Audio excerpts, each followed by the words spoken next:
सुनंदा का परिवार बड़ा लेकिन बहुत गरीब था। बूढ़े सास ससुर और बीमार पति, 4 साल का बेटा अनुज, इन सब की जिम्मेदारी सुनंदा के कंधों पर ही टिकी थी। सुनंदा बहुत मेहनत से काम करती, लेकिन फिर भी उसे गुजारे के लायक भी पैसे नहीं मिलते थे। फिर एक दिन सुनंदा को मोमोज बनाने का मौका मिला। उसके बाद सुनंदा की जिंदगी ही बदल गई। सुनंदा, घर की साफ सफाई हो गई हो तो बाथरूम में रखे गंदे कपड़े धो देना, और हाँ, जाने से पहले मेरे बालों में तेल लगाकर मसाज कर देना। उफ, आज सिर में बहुत दर्द है। आहा, पूरे हफ्ते ऑफिस में काम करके बहुत थक जाती हूँ। जी मालकिन। सुनंदा अपने काम में लग जाती है। घर के सारे काम निपटाकर मालकिन के बालों में तेल लगाकर फिर अपने घर की ओर निकल पड़ती है। सुनंदा का पति विमल एक फैक्ट्री में गार्ड का काम करता था। उसकी हमेशा नाइट ड्यूटी रहती थी। एक रात वो काम पर जा रहा था कि रास्ते में एक तेज रफ्तार गाड़ी ने उसे टक्कर मारी। इस हादसे में विमल का एक पैर फ्रैक्चर हो गया था, जिस कारण विमल अब काम पर नहीं जा सकता था। विमल की यह हालत देखकर फैक्ट्री के मालिक ने उसे बगैर तनख्वाह के हमेशा के लिए छुट्टी पर भेज दिया। आप फिक्र मत कीजिए अनुज के बाबा, ऊपर वाला एक रास्ता बंद करता है तो दूसरा खोल देता है। पड़ोस की कमला बता रही थी कि वो जिस घर में खाना बनाती है वहां झाड़ू पोछा और कपड़े धोने के लिए काम वाली चाहिए। मैं वहां काम कर लूंगी, कम से कम हमारा गुजारा तो चल जाएगा। मुझे माफ कर दो सुनंदा, मेरी वजह से आज तुम्हें दूसरों के घरों में काम करना पड़ रहा है। ये आप क्या कह रहे हैं? जिंदगी में उतार चढ़ाव तो आते ही रहते हैं। वक्त ही तो है, गुजर जाएगा। मेरा दिल कहता है कि हमारे अच्छे दिन जल्दी आएंगे। सुनंदा बहुत जीवट थी। वो हर हाल में खुश रहना और मुसीबतों से लड़ना जानती थी। सुनंदा के सास ससुर भी उससे बहुत खुश रहते थे। सुनंदा बहू, कल से काम पर जाए करेगी तो घर के काम मैं संभाल लूंगी। तू घर की बिल्कुल भी फिक्र मत करना। हाँ सुनंदा बहू, तू खूब मेहनत से काम करना। जी माँ जी, आपके और बाबूजी के आशीर्वाद से मैं बहुत जल्दी दूसरे घरों में भी काम पकड़ लूंगी। दूसरे दिन सुनंदा कमला के साथ काम पर गई। क्या नाम है तुम्हारा? सुनंदा। देखो सुनंदा, घर की साफ सफाई, झाड़ू पोछा, बर्तन, कपड़े, ये सब करने होंगे। इसके लिए मैं तुम्हें 4,000 रुपए दूंगी। जी मालकिन, मैं कर लूंगी। तो ठीक है, कल से काम पर आ जाना। दूसरे दिन से सुनंदा अमिता के घर पर काम करने लगी। अमिता बदले में उसे 4,000 रुपए देती। इतने कम पैसों में सुनंदा और उसके परिवार का गुजारा बस इतना ही हो रहा था कि उन्हें 2 वक्त की रोटी मिल जाती थी। सुनंदा अमिता के घर के सारे काम करती। कभी कभी कमला काम पर नहीं आती तो सुनंदा खाना भी बना दिया करती। अरे वाह सुनंदा, तुम तो खाना भी बहुत बढ़िया बनाती हो। जी मालकिन, मुझे सब कुछ बनाना आता है। इडली, डोसा, छोले भटूरे, नूडल्स। धीरे धीरे दिन बीत रहे थे। एक दिन अमिता के घर पर किटी पार्टी थी, जिसमें उसकी कुछ सहेलियां आने वाली थीं। अमिता के घर के पास एक बहुत ही नामी रेस्टोरेंट था जिसका नाम गोपाल रेस्टोरेंट था। वहां के मोमोज बहुत ही मशहूर थे। अमिता की सहेलियों ने पार्टी में गोपाल रेस्टोरेंट के मोमोज मंगवाने के लिए कहा, लेकिन किटी पार्टी वाले दिन जब अमिता ने मोमोज मंगवाने के लिए रेस्टोरेंट में फोन किया तो उस दिन रेस्टोरेंट बंद था। ओफो, ये रेस्टोरेंट को भी आज ही बंद होना था। अब मैं क्या करूं? तभी अमिता की नजर सुनंदा पर पड़ी। सुनंदा, क्यों ना आज मेरी सहेलियों के लिए तुम मोमोज बना दो, तुम तो अच्छा खाना बनाती हो।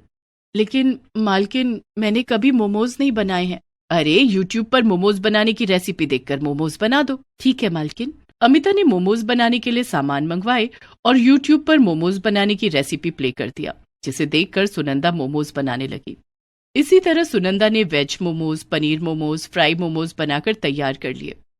जब किटी पार्टी शुरू हुई और अमिता की सहेलियों ने मोमोज खाना शुरू किया, यम्मी, कितने टेस्टी मोमोज है। गोपाल रेस्टोरेंट के मोमोज का कोई जवाब नहीं। ये मोमोज गोपाल रेस्टोरेंट के नहीं है। फिर कहां से मंगवाए हैं? मंगवाए नहीं है, ये मोमोज सुनंदा ने बनाए हैं। अच्छा, बड़े टेस्टी मोमोज बनाए हैं यार। ऐसा लग रहा है जैसे किसी महंगे रेस्टोरेंट से मंगवाए हो। हाँ यार, कमाल के मोमोज हैं। अमिता की सारी सहेलियां मोमोज की बहुत तारीफ करने लगी और मांग मांग कर मोमोज खाने लगी, यहाँ तक कि मोमोज कम पड़ गए। उस दिन घर आकर सुनंदा ने ये बात सबको बताई। हमें तो पहले से ही पता था कि तू बहुत हुनरमंद है। जो भी काम करती है उसमें जान डाल देती है। तूने बहुत मेहनत और लगन से मोमोज बनाए होंगे, इसलिए तेरे हाथों से बने मोमोज इतने स्वादिष्ट बने थे। हाँ सुनंदा बहू, कभी हमें भी अपने हाथ के बने मोमोज खिलाओ। हाँ बाबूजी, मैं कल ही आप सबके लिए मोमोज बना दूंगी। दूसरे दिन सुनंदा ने अपने घर में मोमोज बनाए और सबको खिलाए। मम्मी, और मोमोज दो ना, ये मोमोज तो बहुत अच्छे हैं, इन्हें खाने में बड़ा मजा आ रहा है। हाँ सुनंदा, ऐसा लग रहा है जैसे किसी बड़े शेफ ने ये मोमोज बनाए हों। मैं तो कहती हूँ ये दूसरों के घरों का काम छोड़कर तू मोमोज बनाकर बेचना शुरू कर दे। लेकिन मोमोज बनाने के लिए ढेर सारी सामग्री खरीदनी होगी, उसके लिए पैसे कहाँ से आएंगे? अब मैंने कुछ पैसे बचा कर रखे हैं, उन्हीं पैसों से मोमोज बनाने का काम शुरू करूंगी। सुनंदा ने अपने जोड़े हुए पैसे निकाल कर देखे तो वो सिर्फ 2,000 ही थे, जिसे देखकर वो उदास हो गई। लेकिन तभी उसके ससुर जोगेश ने कहा, सुनंदा बहू, इसमें उदास होने की क्या जरूरत है? किसी काम की शुरुआत कम पैसों से ही की जाती है। आप ठीक कह रहे हैं बाबूजी, मैं इस काम की शुरुआत 2,000 रुपए से ही करूंगी। दूसरे दिन से सुनंदा ने अमिता के घर का काम छोड़ दिया। वो 2,000 रुपए लेकर बाजार गई और मोमोज और चटनी बनाने के लिए सामान खरीदने लगी। सुनंदा की नजर बाजार में बिक रही टोकरियों पर पड़ी। मैं अपने मोमोज टोकरी में रखकर और घूम घूम कर बेचूंगी। सुनंदा ने मोमोज बनाने के सामान के साथ साथ एक टोकरी भी खरीदी और घर आ गई। दिन भर खूब मेहनत करके सुनंदा ने मोमोज बनाए। शाम को सुनंदा अपने सिर पर मोमोज और चटनी से भरी टोकरी लेकर उसे बेचने निकली। वो गली मोहल्लों में घूम घूम कर मोमोज बेचने लगी। शाम का वक्त था, लोगों को उनके घर के पास बैठे बिठाए शाम के स्नैक्स के रूप में मोमोज मिल रहे थे। लोगों ने सुनंदा से उसके मोमोज खरीदने शुरू कर दिए। मुझे 1 प्लेट पनीर मोमोज और सफेद वाली चटनी दे दो। ये लीजिए मैडम। कितने पैसे हुए? 20 रुपए मैडम। धीरे धीरे सुनंदा के पास लोगों की भीड़ लगने लगी। लोग सुनंदा से उसके मोमोज खरीद कर खाने लगे। लोगों को सुनंदा के हाथ के बने मोमोज बहुत पसंद आ रहे थे। अरे वाह, बड़े स्वादिष्ट मोमोज हैं। ऐसा लग रहा है जैसे किसी बड़े रेस्टोरेंट में बने हैं या किसी शेफ ने बनाए हैं। शेफ ने नहीं बनाए हैं साहब, ये मोमोज मैंने बनाए हैं। बहुत ही लाजवाब मोमोज हैं। सुनंदा के पास लोगों की भीड़ लग गई। सब उसके मोमोज खरीदने के लिए टूट पड़े। मेरे लिए 2 प्लेट वेज मोमोज पैक कर दो। मुझे भी 1 प्लेट वेज मोमोज चाहिए। मुझे 1 प्लेट वेज फ्राई मोमोज चाहिए। हाँ हाँ, सबको मोमोज मिलेगा। सुनंदा एक एक करके सबको मोमोज देने लगी और देखते ही देखते उसके सारे मोमोज बिक गए। उस दिन सुनंदा ने खूब पैसे कमाए। वो खुशी खुशी घर गई और सबको सारी बातें बताई। मुझे तो पहले से पता था कि तुम्हारे मोमोज लोगों को बहुत पसंद आएंगे। हाँ अनुज के बाबा, मैं खूब मेहनत करूंगी और कल आज से भी ज्यादा मोमोज बनाऊंगी। सुनंदा बहू, तुम थक गई होगी, चलो अब हम खाना खाकर सो जाते हैं। सभी लोग खाना खाकर सो गए। दूसरे दिन सुनंदा ने बाजार जाकर मोमोज बनाने का ढेर सारा सामान खरीदा। घर आकर वो फिर से मोमोज बनाने में जुट गई।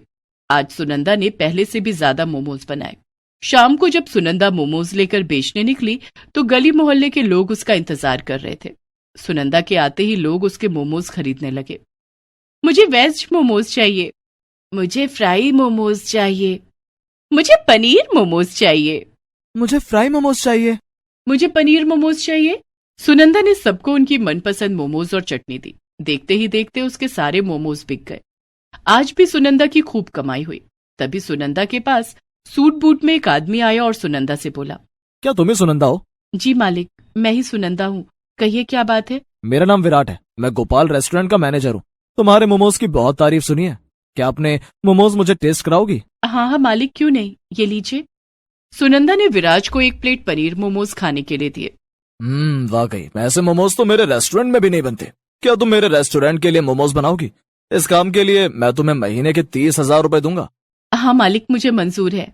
ये लो 15,000 रुपए एडवांस, और कल से मेरे रेस्टोरेंट के लिए मोमोज बनाने शुरू कर देना। मैं अपने आदमी भेजकर तुम्हारे घर से मोमोज मंगवा लूंगा। सुनंदा पैसे लेकर घर गई और सबको बताया कि कैसे उसे गोपाल रेस्टोरेंट के लिए मोमोज बनाने का काम मिला है। महीने के 30,000 रुपए। देखा सुनंदा बहू, मोमोज बनाते ही तेरी लॉटरी लग गई। पिताजी, ये सब सुनंदा की मेहनत का कमाल है। हाँ बहू, ये सब तेरी मेहनत के कारण हुआ है। अब कल से और भी ज्यादा मोमोज बनाने होंगे। चिंता की कोई बात नहीं सुनंदा, कुछ ही दिनों की बात है। तब तक मेरा पैर भी पूरी तरह ठीक हो जाएगा। उसके बाद मैं भी मोमोज बनाने में तुम्हारी मदद करूंगा। दूसरे दिन से सुनंदा गोपाल रेस्टोरेंट के लिए मोमोज बनाने लगी। रेस्टोरेंट के कारीगर सुनंदा के घर आकर मोमोज ले जाते और उसे रेस्टोरेंट में बेचते थे। इस काम में घर के सभी लोग सुनंदा की मदद करने लगे। कुछ दिनों के बाद विमल का पैर भी ठीक हो गया और वो भी मोमोज बनाने में सुनंदा की मदद करने लगा। धीरे धीरे करके सुनंदा ने काफी पैसे जोड़ लिए। एक दिन, अनुज के बाबा, मैं सोच रही थी क्यों ना मोमोज की अपनी दुकान खोल लूं। मैं मोमोज बनाऊंगी और आप मोमोज बेचना। ये तो तुमने बहुत अच्छी बात सोची है सुनंदा।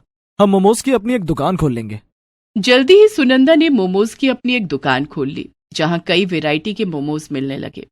धीरे धीरे सुनंदा के मोमोज पूरे शहर में मशहूर हो गए। लोग सुनंदा की दुकान पर उसके बनाए हुए मोमोज खाने के लिए आने लगे। सुनंदा की कमाई पहले से भी ज्यादा बढ़ गई। अब उसकी और उसके परिवार की गरीबी भी दूर हो गई थी।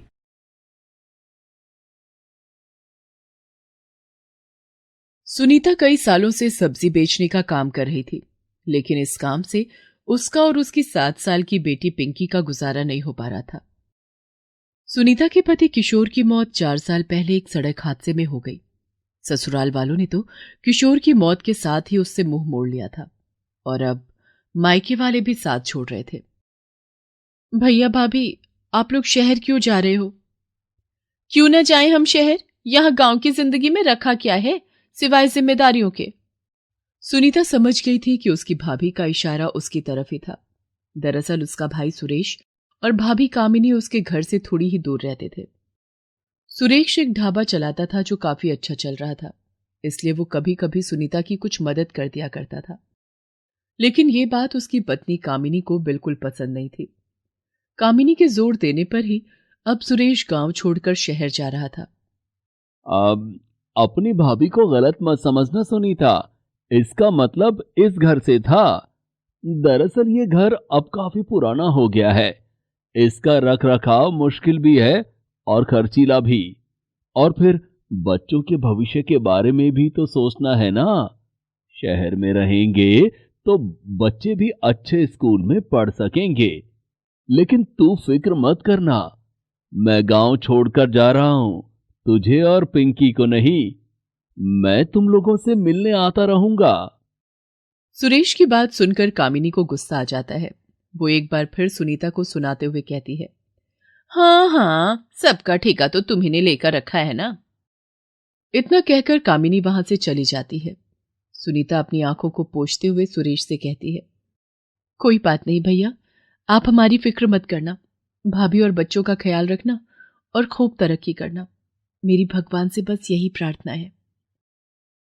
सुरेश सुनीता की मदद करना चाहता था, लेकिन इसकी वजह से वो अपने घर में कलेश भी नहीं चाहता था।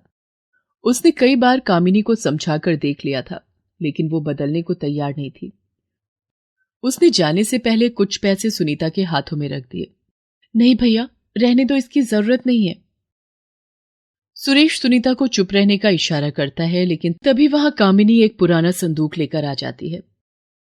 ले लो, बस ये आखिरी बार ही है। इसके बाद कुछ नहीं हो पाएगा, क्योंकि शहर में बहुत खर्चे होंगे हमारे भी। और सुनो, जाते हुए ये माँ जी का पुराना संदूक और ये कुछ कपड़े भी लेती जाना, कब से ऐसे ही पड़े हैं। अब ये सब मैं शहर लेकर तो जाऊंगी नहीं, तो तुम ही ले जाना ये सब। कामिनी उस संदूक को और पुराने कपड़ों को जमीन पर डाल देती है, मानो किसी नौकर को दे रही हो। लेकिन फिर भी सुनीता इस बात का बुरा नहीं मानती। वो फौरन जाकर अपनी माँ के कपड़ों को उठा लेती है और रोते हुए कहती है, हाँ भाभी, ये सब मेरे बहुत काम के हैं। इन्हें छूकर ऐसा लगेगा जैसे माँ मेरे साथ है। सुनीता की बात सुनकर कामिनी हंसती हुई वहां से चली जाती है। फिर सुनीता वो सारा सामान और सुरेश के दिए हुए पैसे लेकर वापस अपने घर आ जाती है। तब उसकी बेटी पिंकी उससे कहती है, माँ, ये नानी का संदूक है क्या? इसे खोलो ना, मुझे देखना है कि इसमें क्या है। हो सकता है मेरे लिए कोई खिलौना ही मिल जाए। सुनीता मुस्कुराकर पिंकी के सिर पर हाथ फेरती है और फिर दोनों मिलकर उस संदूक को खोलते हैं। उस संदूक के अंदर काफी कुछ था, लेकिन सब पर बहुत धूल चढ़ी हुई थी। सुनीता एक एक करके सारा सामान बाहर निकालकर उसे साफ करने लगती है। तभी अचानक उसके हाथ अपनी माँ की पुरानी डायरी लगती है। अरे, ये ये तो माँ की डायरी है। मुझे याद है, इसमें तो माँ ने सब कुछ लिखा था। नानी ने क्या लिखा था इसमें? माँ, मुझे भी दिखाओ ना। बेटा, मेरे बाबा यानी तुम्हारे नाना जी का इस गांव में बहुत बड़ा ढाबा था। माँ और बाबा मिलकर उसे चलाते थे। अच्छा, और अब मामा जी उसे चलाते हैं? अब मेरा मतलब है चलाते थे। अब तो वो शहर जा रहे हैं ना? हाँ बेटा, तुम्हें पता है तुम्हारी नानी बहुत ही बढ़िया पाव भाजी बनाती थी। मुझे आज भी याद है, जब भी वो पाव भाजी बनाती थी, सारा गांव उसकी खुशबू से खींचा चला आता था। माँ अपनी पाव भाजी को नए नए तरीकों से बनाती थी और फिर सब कुछ अपनी इस डायरी में लिख कर रख लेती थी। अच्छा, तो माँ, तुमने नानी से क्यों नहीं सीखा पाव भाजी बनाना? पिंकी की बात सुनकर सुनीता उदास हो जाती है। दरअसल सुनीता को बचपन में खाना बनाने का बिल्कुल भी शौक नहीं था। उसकी माँ जब उसे मदद के लिए बुलाती, वो कोई ना कोई बहाना बनाकर वहां से गायब हो जाती। अरे ओ सुनीता, कब से बुला रही हूँ, आती क्यों नहीं? आ जरा, ये भाजी का मसाला पीस दे जरा, तब तक मैं पाव देख लेती हूँ। नहीं माँ, मुझे मुझे तो बाहर खेलने जाना है, मैं जा रही हूँ। हे भगवान, कैसी लड़की है! कितनी कोशिश करती हूं कि थोड़ा बहुत काम सीख ले, लेकिन इसका तो मन ही नहीं लगता। चलो कोई बात नहीं, इस डायरी में सब कुछ लिखा तो है मैंने, जब बड़ी हो जाएगी तो खुद ब खुद सीख लेगी। क्या हुआ माँ, कुछ तो बोलो। हाँ, मैं अब बनाऊंगी बेटा, पाव भाजी बनाऊंगी मैं, बिल्कुल अपनी माँ जैसी। पिंकी, तुम करोगी ना मेरी मदद? हाँ माँ, बिल्कुल करूंगी। सुनीता सबसे पहले अपनी माँ की डायरी खोलकर उसे खूब अच्छे से पढ़ती है और फिर सुरेश के दिए पैसों से पाव भाजी बनाने का सारा सामान खरीद कर लाती है।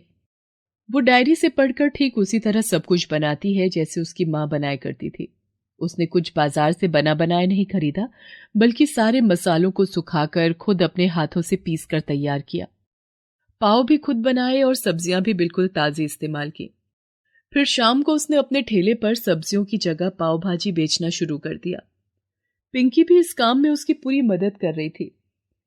अरे सुनीता, ये पाव भाजी बेचना कब से शुरू किया? बस आज से ही चाची। पता है चाची, मैंने पाव भाजी बिल्कुल वैसे ही बनाई है जैसे माँ बनाती थी। अरे वाह, भाभी के हाथ की पाव भाजी तो यहाँ सबको बड़ी याद आती है। ला, मैं भी खाकर देखूं, तेरे हाथों में भाभी वाला स्वाद है भी या नहीं। सुनीता फौरन एक प्लेट पाव भाजी लगाकर अपनी पड़ोसन सरला को दे देती है। सरला उसे खाते हुए कुछ नहीं कहती। फिर उसके बाद, कुछ तो कहो चाची, माँ जैसी बनी है या नहीं? रुक जा रुक जा, पहले खत्म तो कर लूं। भाई मजा आ गया। सच में सुनीता, तूने बिल्कुल भाभी जैसी पाव भाजी बनाई है। सालों पुराना स्वाद फिर से आ गया। वाह, तुझे तो ये काम पहले ही कर लेना चाहिए था। फालतू में वो सब्जी बेचने के चक्कर में पड़ी थी। चल ऐसा कर, 4-5, तू ऐसा कर, पूरी 6 प्लेट पैक कर दे। घर में सबकी तबीयत खुश हो जाएगी तेरी पाव भाजी खाकर। सरला से अपनी पाव भाजी की इतनी तारीफ सुनकर सुनीता बहुत खुश हो जाती है और फटाफट उसे पाव भाजी पैक करके दे देती है। धीरे धीरे सुनीता के पास और भी ग्राहक आने लगे और सिर्फ 2 घंटों के अंदर ही सुनीता की सारी पाव भाजी बिक गई। माँ, ये तो कमाल हो गया। जब हम सब्जी बेचते थे तो हफ्ते भर में भी ठेला खाली नहीं होता था, और अब देखो 2 घंटों में ही सब कुछ खत्म हो गया। हाँ पिंकी, ये सब मेरी माँ का कमाल है। चलो अंदर चलते हैं और कल के लिए तैयारियां करते हैं। सुनीता और पिंकी मिलकर पाव भाजी बनाने लगे और धीरे धीरे सारा गांव उनका ग्राहक बन गया। शाम होते ही उसके ठेले पर भीड़ लगनी शुरू हो जाती है और कुछ ही घंटों में सब कुछ बिक जाता था। ऐसे ही कुछ साल बीत गए। अब सुनीता को किसी बात की चिंता नहीं थी। सुनीता के ठेले की जगह अब गांव में एक बड़ी पाव भाजी की दुकान थी, जैसे कभी उसके माता पिता की हुआ करती थी। इतना सब होने के बाद भी सुनीता ने मेहनत करना नहीं छोड़ा, बल्कि अब वो वक्त के साथ अपनी पाव भाजी में कई बदलाव भी करने लगी थी, जिन्हें भी लोग खूब पसंद कर रहे थे। अरे वाह आंटी, आपकी भाजी में तो बिल्कुल पिज्जा जैसा स्वाद आ रहा है। ऐसा कैसे किया आपने? मैंने अपनी भाजी में चीज भी डाला है। पिछली बार तुमने कहा था ना कि तुम्हें और तुम्हारे दोस्तों को पिज्जा बहुत पसंद है, बस इसीलिए। अरे वाह आंटी, मैं अभी जाके अपने सारे दोस्तों को बुला कर लाता हूँ। वो सब भी आपकी पाव भाजी खाकर बहुत खुश हो जाएंगे। इसी तरह सुनीता दिन दूनी रात चौगुनी तरक्की करने लगी। यहाँ तक कि अब तो उसका इतना नाम हो गया था कि उसे शहर की पार्टियों के लिए भी ऑर्डर मिलने लगे थे। हाँ ये ठीक है, तुम ऐसा करो, जाकर सारी सब्जियां उठा लाओ, तब तक मैं भाजी बनाना शुरू करती हूँ। अरे भाभी, आप कहाँ परेशान होगी, हम सब मिलकर कर लेंगे सब कुछ। आप आराम कीजिए। नहीं बिरजू भैया, बनाऊंगी तो मैं खुद ही, जैसे हमेशा मेरी माँ बनाती थी। आप मेरी मदद कर रहे हैं, यही काफी है। सुनीता शहर में हो रही एक बड़ी पार्टी के लिए पाव भाजी बना रही थी। उस पार्टी में सुरेश और कामिनी भी आए हुए थे। सुरेश ने जैसे ही सुनीता के हाथों की बनी पाव भाजी चखी तो वो उस स्वाद को तुरंत पहचान गया। राकेश, ये पाव भाजी किसने बनाई है? मुझे अभी मिलना है उससे। अरे बड़ी मशहूर कैटरर है, पास के ही गांव में रहती है, लेकिन फिर भी उसके ऑर्डर की बुकिंग बड़ी मुश्किल से मिलती है। अच्छा, फिर तो बंटी के बर्थडे के लिए अभी से इस कैटरर को बुक कर लेते हैं। जल्दी चलिए जी। सुरेश का दोस्त उसे और कामिनी को लेकर सुनीता के पास जाता है। वहां सुनीता को पाव भाजी बनाते देखकर सुरेश और कामिनी दोनों चौंक जाते हैं। सुनीता, मेरी बहन, तभी मैं सोचूं कि माँ के हाथों का स्वाद यहाँ किसके हाथों में आ गया। मुझे माफ कर दे मेरी बहन, मैं तुझे वहां गांव में बेसहारा छोड़कर आ गया। सच में बहुत बड़ी गलती हो गई मुझसे। माँ मुझे कभी माफ नहीं करेंगी। नहीं भैया, अगर मैं अकेली नहीं पढ़ती तो माँ का साथ मुझे कैसे मिलता। ये देखिए, ये माँ की डायरी है, मुझे माँ के संदूक से मिली। इसी के सहारे मैंने ये काम शुरू किया। सुरेश के साथ साथ कामिनी भी शर्मिंदा थी। दूसरी तरफ सुनीता आत्मविश्वास से भरी हुई थी, क्योंकि अब वो गांव की बेसहारा गरीब सुनीता नहीं थी, बल्कि मशहूर केटर्स की मालकिन सुनीता मैडम बन गई थी। Please subscribe this channel. Please subscribe this channel.